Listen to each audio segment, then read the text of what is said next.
सुबह सुबह Rajwant sir jogging कर रहे थे, तभी उन्हें पंकज और प्रिया दिखे जो खंबे पे लगे तार में हो रही स्पार्किंग को देख रहे थे। अरे बच्चों, ये भी कोई देखने की चीज है क्या? जल्दी हटो वहाँ से। तभी वही हुआ जिसका डर था। ऊपर लगा हाई वोल्टेज तार नीचे उनके पास आ गिरा। प्रिया डर के मारे तुरंत भागी, पर भागते ही उसे करंट का एक झटका लगा।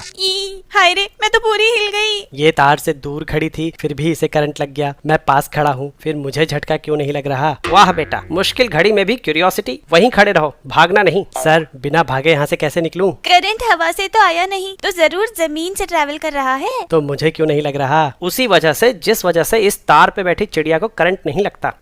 क्योंकि चिड़िया के पैर तो बैड कंडक्टर होते हैं ना। बेटा, तुम्हें फिजिक्स के साथ साथ बायोलॉजी भी पढ़ानी पड़ेगी लगता है। करंट पोटेंशियल डिफरेंस की वजह से फ्लो करता है। चिड़िया के दोनों पैर एक ही तार पे हैं, इसलिए पोटेंशियल डिफरेंस ना होने की वजह से उसे करंट नहीं लगता। सेम रीजन से तुम्हारी बॉडी में भी करंट फ्लो नहीं कर रहा। पोटेंशियल डिफरेंस किन्हीं दो पॉइंट्स के बीच कितना एनर्जी डिफरेंस है ये बताता है। अगर पोटेंशियल डिफरेंस कम है तो इलेक्ट्रिक फील्ड वीक होगी और इलेक्ट्रॉन्स कम फोर्स एक्सपीरियंस करेंगे। लेकिन अगर पोटेंशियल डिफरेंस ज्यादा है तो इलेक्ट्रिक फील्ड स्ट्रॉन्ग होगी और हर इलेक्ट्रॉन ज्यादा फोर्स एक्सपीरियंस करेगा। ज्यादा फोर्स मतलब इलेक्ट्रॉन्स का ज्यादा एक्सेलरेशन, मतलब उतनी ही ज्यादा ड्रिफ्ट वेलोसिटी, और ज्यादा ड्रिफ्ट वेलोसिटी मतलब ज्यादा करंट। यही करंट हाई वोल्टेज तार से जमीन में जा रहा है और जमीन का अपना कुछ रेजिस्टेंस है। ओम्स लॉ के हिसाब से दूरी के साथ साथ वोल्टेज घटेगा। यानी अगर तुम एक जगह खड़े हो तो दोनों पैरों के बीच पोटेंशियल डिफरेंस नहीं होगा और करंट नहीं लगेगा। पर जैसे ही तुम चलने के लिए एक पैर दूसरे से दूर रखोगे तो दोनों पैरों का पोटेंशियल डिफरेंस अलग अलग हो जाएगा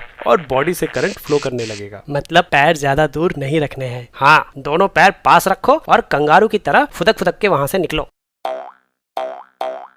बहुत बढ़िया, आज तो फिजिक्स ने बचा लिया। लेकिन सर, तार गिरने से पहले तो मेरा पोटेंशियल 0 था, तो तार गिरते ही जब जमीन का पोटेंशियल बदला तो उस समय मेरा पोटेंशियल भी बदलने के लिए करंट का एक झटका तो लगना चाहिए था ना। सवाल तो सही पूछते हो तुम बेटा। जब तुम्हारी बॉडी किसी इलेक्ट्रिक पोटेंशियल पे पहुंचती है तो वो चार्ज गेन करती है। इस चार्ज की वैल्यू तुम्हारी बॉडी के कैपेसिटेंस पे डिपेंड करती है, जो कि बहुत कम होता है। तो अगर तुम्हारे नीचे का ग्राउंड 1000 वोल्ट पे भी है तब भी तुम बहुत थोड़ा सा चार्ज गेन करोगे, जिसके लिए एक इलेक्ट्रिक करंट फ्लो करेगा, लेकिन केवल कुछ माइक्रो सेकंड्स के लिए, जो तुम शायद महसूस भी ना कर पाओ। और ये इलेक्ट्रिक शॉक केवल तुम्हारे सेम पोटेंशियल पे आने तक ही लगेगा, उसके बाद नहीं। लेकिन अगर तुमने गलती से पैर डिफरेंट पोटेंशियल पे रख दिया तो कॉन्टिन्यूअस करंट फ्लो करेगा।